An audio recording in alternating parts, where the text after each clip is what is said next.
Robin Sharma ရဲ့ The 5am Club ဆိုတဲ့စာအုပ်ကတကယ်တော့ကိုယ့်ဘဝကိုအကြီးကျယ်ပြောင်းလဲတိုးတက်စေဖို့အတွက်ရေးဆွဲထားတဲ့အသေးစိတ်လမ်းညွှန်ချက်တစ်ခုပါပဲ။ကဲဒီနေ့မှာတော့ဒီစာအုပ်ထဲကအဓိကအချက်အခြာကြတဲ့အကြောင်းအရာတွေကိုအတူတူလေ့လာကြည့်ကြရအောင်။ကိုယ့်ရဲ့မနက်ခင်းကိုပိုင်နိုင်အောင်ထိန်းချုပ်လိုက်တာနဲ့ဘဝကိုမြင့်တင်ပြီးသားဖြစ်သွားမယ်တဲ့။ဒီစကားလေးကတူတူလေးနဲ့တကယ်ထိမိပါတယ်နော်။ဆိုတော့လေဒီစနစ်တစ်ခုလုံးကပေးထားတဲ့အဓိကဂတိကဝတ်ကဒါပါပဲ။တနေ့တာရဲ့အစအဲ့ဒီအစလေးကိုသာထိန်းချုပ်နိုင်ခဲ့ရင်ဘဝတစ်ခုလုံးကိုပါပြောင်းလဲပင်နိုင်တယ်ဆိုတဲ့သဘောတရားပါပဲ။ဟုတ်ပြီဒီစနစ်ကိုသေးသေးချာချာနားလည်သွားအောင်ကျွန်တော်တို့ဘာဒီပြောကြမလဲဆိုတော့အရင်ဆုံး The Victory Hour လို့ခေါ်တဲ့အောင်မြင်ခြင်းတနာလီကြောင်းပြောကြမယ်။ပြီးရင်တော့ကျွန်တော်တို့ရဲ့အတွင်းစစ်ကဘာကြီးကိုတိစောက်ထားတဲ့ The Four Interior Empires အကြောင်းကိုဆက်လက်လာမယ်။ဒါတွေကိုဘလို့အလေးချင်းဖျောက်လုံးမလဲဆိုတာရဲ့လက်တွေ့ကြတဲ့ 20/20/20 formula ကိုပါလေ့လာပြီးမှတသက်တာလုံးထူးချွန်နေစေမယ့်နည်းဗျူဟာတွေနဲ့အဆုံးသတ်ကြပါမယ်ကဲပထမဆုံးပိုင်းကိုစလိုက်ကြအောင် The Victory Hour မနက်9:00နာရီကနေ6:00နာရီအတွင်းကချင်းလာကိုယ့်အတွက်တကယ်ကိုမဟာဗျူဟာကြတဲ့အားတာချက်တစ်ခုဘယ်လိုဖြစ်လာနိုင်တယ်လဲဆိုတာ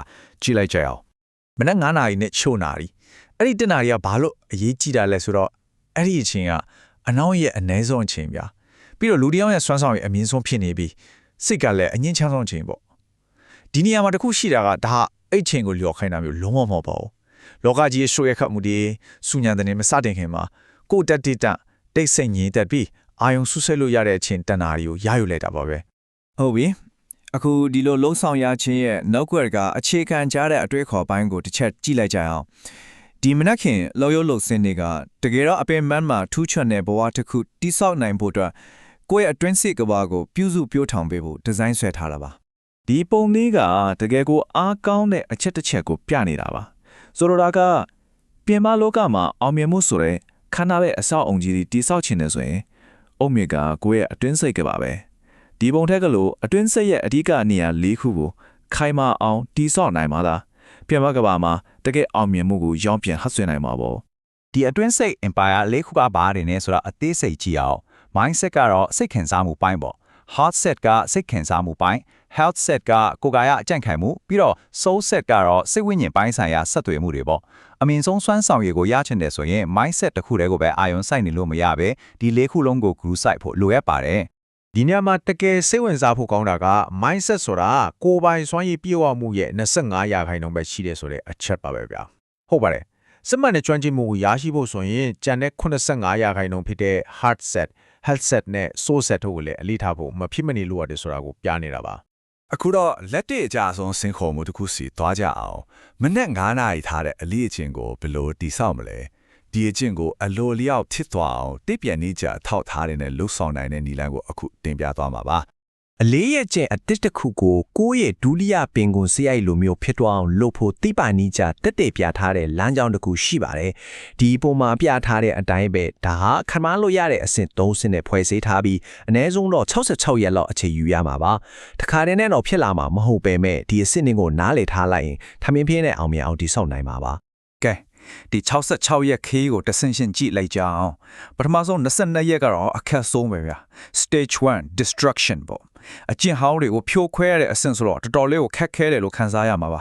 ဒါပေမဲ့အဲ့ဒါကိုကြော်ဖြတ်ပြီးဆိုရင်တော့နောက်22ရက် stage 2 installation ကိုရောက်လာတော့ဒီအဆင့်ကတော့အရာရာကရှုပ်ရက်ခက်နေတယ်လို့ခန်းစားရနိုင်တယ်လမ်းကြောင်းအသက်ကဖောက်နေရကိုနောက်ဆုံး22ရက် stage 3 integration မှာတော့အရာအလုံးအသားကျသွားပါပြီအဲ့ဒီအလေးချင်းအသက်ကပုံမှန်အလုပ်တစ်ခုလိုအလိုလျောက်လုပ်နေမိတဲ့အရာတစ်ခုလိုဖြစ်သွားမှာပါစာအုပ်ထဲမှာပါတယ်ဒီအဆိုမင်းလဲကအလေအကျင့်တီရှောက်မှုရဲ့အနှစ်သာရကိုဖြောပြနေတာပါပဲအပြောင်းလဲတိုင်းဟာအစမှခက်ခဲတယ်အလဲမှရှုပ်ထွေးတယ်ဒါပေမဲ့အဆုံးမှာတော့လာပါခန်းနာပါတယ်တဲ့ဒါကြောင့်အစပိုင်းကအခက်ခဲတွေဆိုတာပုံမှန်ပဲဆိုတာကိုသတိရစေပါတယ်အခုတော့ဒီစနစ်ရဲ့အဓိကအသေးနှလုံးဖြစ်ပြီ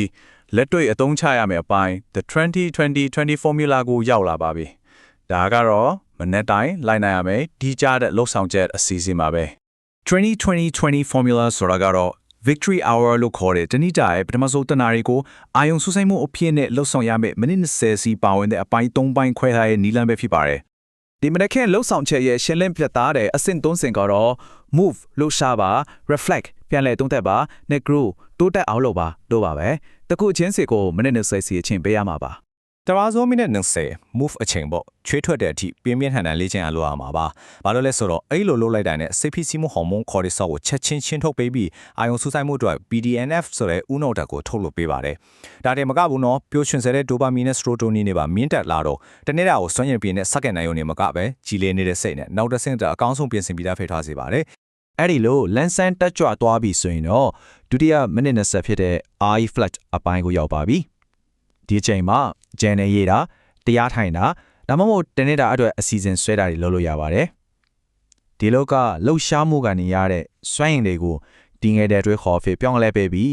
ကြီးစုတင်တတ်တဲ့စိတ်နဲ့သတိတရားကိုမြင့်တင်ပေးပါတယ်ဒါကြောင့်စိတ်ဖိစီးမှုတွေရော့ကြပြီးအတွင်းစိတ်ငြိမ်းချမ်းမှုနဲ့အတူညံပြားကိုပါတိုးပွားစေတာပေါ့ကဲကိုရောစိတ်ပါအစင်းသေးချစ်နေတဲ့အချိန်မှာနောက်ဆုံးမိနစ်20 grow အပိုင်းကိုရောက်လာပါပြီဒီအချိန်မှာတော့စာအုပ်ဖတ်တာအကျိုးရှိအတန်ဖိုင်နေနားထောင်တာဒါမှမဟုတ်ကိုယ့်အတွက်အသိပညာတိုးပွားစေမယ့်အရာတွေကိုလေ့လာရမှာပါ move ကနေရုပ်ပိုင်းဆိုင်ရာ reflect ကနေစိတ်ပိုင်းဆိုင်ရာပြင်ဆင်ပြီးဖြစ်လို့ဒီ grow စစ်မှာသင်ယူမှုဟာအထီရောက်ဆုံးဖြစ်လာပြီးကိုယ့်ရဲ့အကျွမ်းကျင်မှုကိုနဲ့ဆိုင်စက်ကတသက်တာလုံးသင်ယူလို့စိတ်ကိုမွေးမြူပေးပါတယ်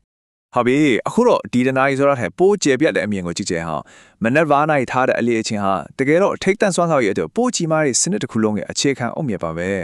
2020 formula ကို fit ဆွဲပေးတဲ့နောက်ထပ် new viewer 10ခုတောင်ရှိပါသေးတယ်ဒီ new viewer တွေကမနက်ခင်းလောက်ဆောင်ချက်တဲ့ရဲ့အကျိုးတက်ရောက်မှုကိုတနေ့တာလုံးအတွက်ပိုပြီးအားကောင်းသွားစေမယ့်အရာတွေပါဒါကြောင့်မလို့ the 5am club ဆိုတာတီချာလက်ခွက်လေးတစ်ခုမဟုတ်ပါဘူးဒါဟာအာယုံဆူဆိုင်မှုကိုကာကွယ်ဖို့စွမ်းအင်ကိုစီမံခန့်ခွဲဖို့နဲ့ကမ္ဘာအဆင့်မီအလုပ်တွေကိုထုံလုပ်နိုင်မှုအတွက်ပြည့်စုံတဲ့ဘဝနေထိုင်မှုပုံစံတစ်ခုစီကိုဖွင့်ပေးတဲ့တောချက်တစ်ခုပဲဖြစ်ပါတယ်